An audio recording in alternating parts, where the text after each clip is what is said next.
Yan yung araw-araw na nararanasan ni Paul. Kung kayo po kaya yung nasa kalagayan ni Paul, magpapatuloy pa kayo? Oo, hindi. Oo. Sino nagsabi oo? Sino nagsabi nung hindi? Hindi. So, ano yun? Kalahati? Ulit! Kung, bigyan nyo ako ng sagot, mga kapatid. Kung kayo si Pablo, naranasan nyo lahat yon, magpapatuloy pa ba kayo? Yes. Taas ng kamay ng oo. Weh. Maging totoo. Sino yung hindi? Ito na, kabila. Sabi niyo yan, ha? Para kayo. Tumatay sa Di inyo. joke lang, my Lord, my Lord, Sabi my ko sa Lord. inyo. Kasama ko si Lord. Tuloy mo na ako. Yun na lang nga eh. Yung ganyan na Bakit lang. kasi ako umuo kay Pastor Frank? Mga kapatid, ang suffering, ano sa Bisaya ang suffering? Paghihirap. Pag-antos. Ang pagantos ay kabilang kasama sa buhay ng Kristiyano. Hindi mo na pugian. Pero hindi dapat dahilan ang pagantos para ikaw ay tumigil. Amen. Nakuha po ninyo? Yes. Bakit? Diba? Gising kayo? Bakit? Kasi dapat yung mga pag-antos ay maging parte ng ating paglago Yes. sa pananampalataya. Ang problema ay pinagdadaanan. Dinadaanan lamang. Huwag niyong tirhan. Huwag kayong gumawa ng bahay sa problema. Doon na lang lagi kayo. Lumapit agad sa Panginoon at humingi ng gabay upang masolusyonan ang mga bagay na ito. At hindi dapat maging dahilan ng paggantos para tumigil sa paglilingkod. Yes. O sino dito yung naglilingkod sa Lord? Amen. Amen? Amen. Habang ikaw ay naglilingkod, si Satanas, galit na galit sa iyo. Alam ka namang matuwa pa si Satanas. Wow, naglilingkod siya. Oh. Galit si Satanas sa tunay na Kristiyano. True. Kaya kapag natutuwa si Satanas, ibig sabihin, hindi ka naglilingkod kay Lord. True. Sino gustong pumunta ng langit ulit? Amen. Sino gustong pumunta ng impyerno? Mainit. Ihaw ka doon, Nay. Maramdaman mo ang pakiramdam ng isang isaw. Sino gustong pumunta ng impyerno? Wala? Tanggapin si Kristo. Amen. Tama, mali? Tama. Kasi, mga kapatid, hindi ko kayo maliligtas. At ba't ko kayo liligtas? Hindi ko kayo maliligtas. Hindi kayo maliligtas ni Pastor Ed. Hindi kayo maliligtas ni Julie kahit ano pang gawin ang pagkanta-kanta dyan. Isa-isa tayong haharap kay Kristo. Amen. Walang pamilya. Walang kaibigan. Kaya tayo, bilang isang mananampalataya, bilang isang mga tao, kailangan natin ng Diyos. Amen. Kaya si Pablo, hindi tumitigil kasi may Diyos. Tingnan nyo, maraming nagpapakamatay. Yeah. Diba? Maraming ngayon nagpapakamatay. Lalo na yung mga kabataan, nagpapakamatay. Stress sila.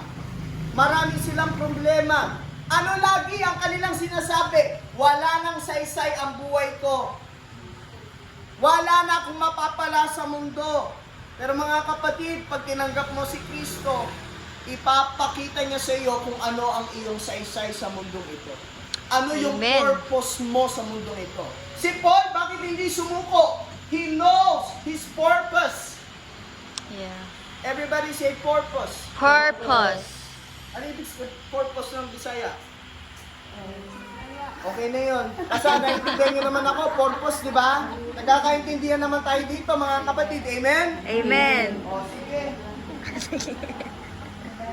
Now, sino dito yung nasasaktan lagi? Amen. Ha? Sasaktan ka lagi? Nasasaktan. Oh, di Nasasaktan, nahihirapan sa problema ba? Hindi naman sa relasyon. Ay, no, hindi na natin.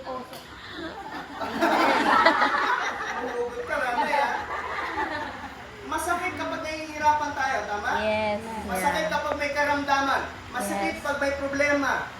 Mga kapatid, hindi porket tayo problema at nasasaktan, ibig sabihin iniiwanan na tayo ng Diyos. Amen. It is an opportunity for us to grow. Para tayo'y lumago. Minsan parang sinasabi natin, parang Lord, iniwanan mo na ako. Kahit kailan, hindi tayo iniiwanan ng Diyos. Ikaw ang nangiiwan kay Lord. Yeah. Tama. Tama, mali. Tama. Diba? Tapos kapag iba-iba na yung problema mo, yung buhay mo, sisisihin mo si Lord. Sabi ni Lord, ginawa ko. Diba? Tapos, pag may mali tayong desisyon, diba, gusto natin yung sarili natin masunod. Magkaroon tayo maling desisyon. Tapos kapag nagkaroon ng epekto yung maling desisyon natin, sino sisisihin natin? Si Satanas kasi. Tayo naman na may gawa. Tama? Si Satanas nandun nagkakapi sa baba. Kapi ni Ate Bea. Diba? Minsan, hindi si Satanas ang problema. Minsan, sarili natin. Yeah. Sabi mo sa katabi mo, sabi sa iyo eh. Sabi sa iyo eh. Wow. Sabi mo sa katabi mo, umayos ka. Ayos ka ha. Umayos. Tignan mo, umayos ka. Umayos ka. Sabi mo, umayos Ayos ka. ka, te. Te, mayos ka. Oh, sabi mo sa nagsabi sa iyo, lalo ka na. Lalo ka na. Lalo ka na. Yes, ayos na. Nagpapaayos na. Effective pa rin. Now, ano ang meron kay Paul? May natututunan tayo? Yes Amen. po. Anong meron kay Paul? Bakit siya hindi sumusuko? Dahil sa pananampalataya. Faith. Faith. Everybody say faith. Faith. Si Pablo tsaka si Silas nasa kulungan. Ang nangyari, imbis magsisihan sila, ito kasi, preach ka ng preach. Sabi sa'yo, bawal mag-preach dito, nakulong tayo tuloy. Hindi niya sinabi yan ha. Bawal kasi mag-preach doon. Pero si Paul, matigas ang ulo. No? Nag-preach doon. Naghayag ng salita ng Diyos. Nahuli sila ngayon. Ikaw ba papayag na hulihin ka? Ay, anak na. Sino gusto dito mamatay para kay Lord? Amen. Panalangin ko magkaroon dito ng mga armado. Yes. Mga nakabaril. Tingnan natin, papilahin natin, tingnan natin. Ano, meron ako. Ano? Sino Diyos mo? Diyos mo? Siya. Meron po isang kwentong seryoso. Sa Switzerland, meron po kaming church doon. Sa Joshua Generation. Pinasok po sila ng armado. Tunay na buhay to. Pinapila lahat. Mula pastor hanggang sa pinakambata. Tapos, yung nakabaril, nilagay yung Bible sa harap nila. At ang sabi nila, tapakan mo yung Bible at duraan mo yung Bible, mabubuhay ka. Ang lupit. Ang unang-una pong gumawa nun, yung pastor. Tinapakan yung Bible at dinuraan yung Bible at umalis. Buhay siya.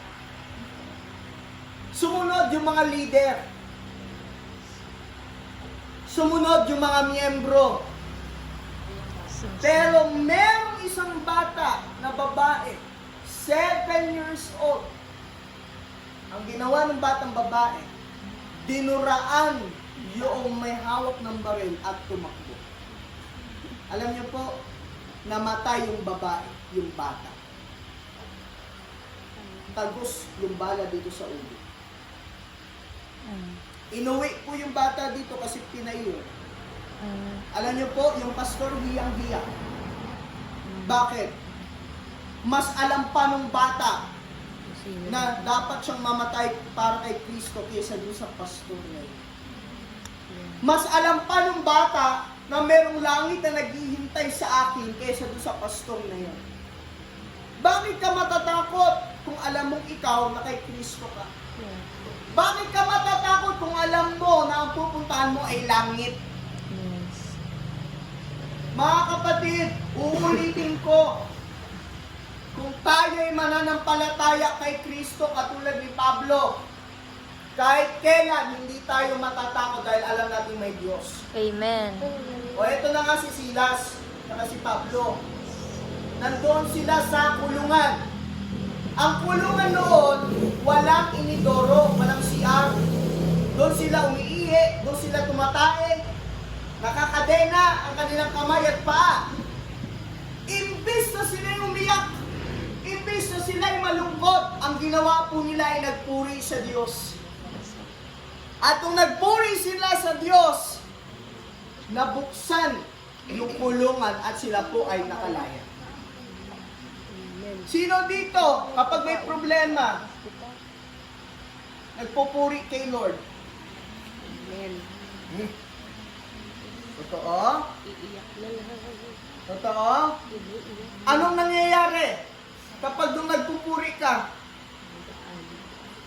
Magaan. Tama? Doon ka nalang iiyak. Yes. Na kahit medyo masakit ang iyong nararamdaman, pag ikaw ay nagpuri sa Panginoon, ano mangyayari? Gumagaan. Yes. Diba? Minsan, tayo, mga Kristyano, kapag may problema, ang hanap natin tao. Sino kaya ang malalapitan ko? Tama? Kapag may problema tayo, nagmamaktol tayo. Alam mo yung nagmamaktol? Ano? Tatantrum. Nagtatantrums. Diba? Umiinit ulo natin. Diba? Minsan yung mga tao, kapag may problema, umiinit ang ulo, galit, hindi na naliligo. Kasi talaga mainit ang ulo eh. Pag nakita si Mr., nakita si Mrs., parang sobrang umiinit lalo yung ulo. Ang daming problema eh. Pero si Pablo, anong ginawa po niya? Tsaka si Silas, umawit sa Panginoon. Parang si Job. Si Job sa Bible, namatay ang kanyang pamilya, nawala ang kanyang ari-arian, at ang daming nawala sa kanya. Pero 3 bagay ang ginawa niya. Siya po ay nagpakalbo. Kasi po, yung pag-ahit sa ulo, yun ay tanda ng pagluluksa kasi marami siyang namatayan. Pangalawa, pinunit po niya ang kanyang damit. At pangatlo, siya po ay nagpuri sa Diyos. Kahit napakadami niyang na-encounter na problema, ang sinabi lang niya, praise the Lord. Ikaw ang nagbigay at ikaw rin ang babawi nito. Ang sabi ng kanyang asawa, bakit ka nagpupuri sa kanya? Eh, binigyan ka nga niya ng problema. Isumpa mo na yung Diyos mo at mamatay ka na. Pero anong sabi ni Job? Pagpapala lang ba ang kaya mong tanggapin? At hindi mga pagsubok sa buhay? Mga kapatid, ang buhay hindi lang puro kasiyahan. Hindi puro happy-happy. Tama. Meron din problema. Pero yung problemang yan, dapat yan ang magpapatibay ng ating pananampalataya. At kung sila yung maawit, si Paul at si Silas, patuloy silang umaawit. Nakita nila ang kapangyarihan ng Diyos. Alam nyo ang tao, lalo na ang Kristiyano, makikita mo kung matured kapag dumating ang problema. Yeah. Diba? Kasi kapag walang problema, masaya yan. Praise the Lord yan ang praise the Lord. Ang tao ganyan, tama? Hallelujah, Lord! May budget kami. Pero pag may problema na, minsan hindi na nagsasabi ng hallelujah. Minsan hindi mo na nakikitang nakangiti.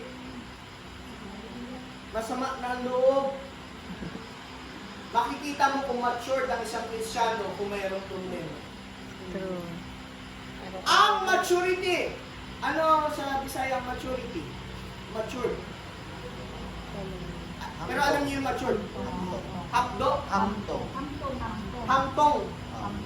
Hamtong. Ang hamtong, hindi po yan nakikita kapag tayo ay masaya. Nakikita po yan at nasusukat kapag tayo po ay dumadaan sa mga pagsubok ng buhay. Kaya makikita mo ang isang matured na tao, kahit may problema yan,